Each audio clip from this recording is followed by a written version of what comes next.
Hey guys, welcome to the Field of 68 YouTube channel. If you like what you see here, hit that subscribe button and you'll get more college basketball content just like this. Let's talk about Purdue and Illinois. I want to start with Purdue because they're losing Zach Edey, and that is going to be a massive loss, both literally and figuratively. But they do get Braden Smith and Foster Lawyer back. They do get Cam Heide and Miles Colvin and William Berg, who I think has a chance to be pretty good. And Trey Kaufman-Renn is back.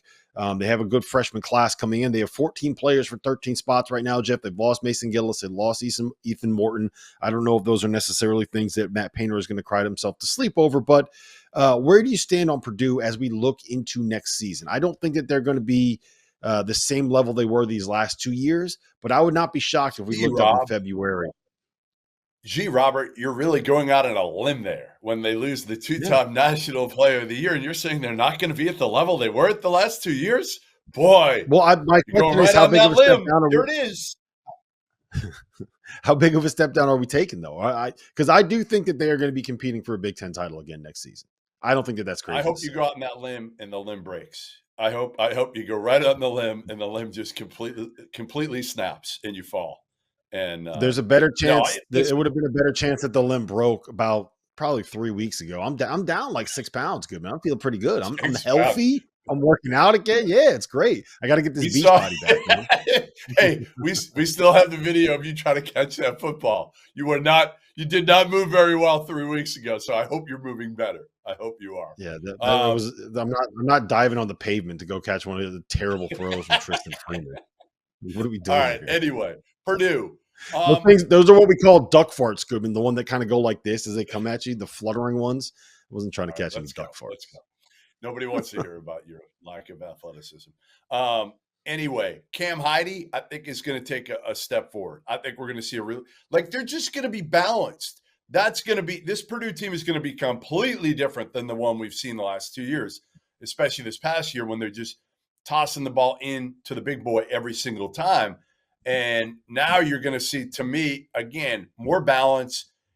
Trey Kaufman-Renn, we saw he's going to average, I don't know, what would you guess? 14 and 7 this year, probably somewhere around there, right? Yeah. Cam Heide's ready. Mm-hmm. Braden well, Smith I think Trey Kaufman-Renn is going to end up being there. Yep. I think TKR is going to end up being an all Big Ten big guy. And then Braden Smith and Fletcher Loyer, you can probably make an argument that that's one of the best backcourts, not just in the Big Ten, but in college basketball, period. I think Miles Colvin takes a step forward as well. I think you got shooters on the wings. I think you could build around Kaufman-Renn at the 4/5 spot. You still have Caleb First. You got a couple freshmen coming in. So I really like where they are right now. And I do think, Jeff, tell me if you think this is crazy.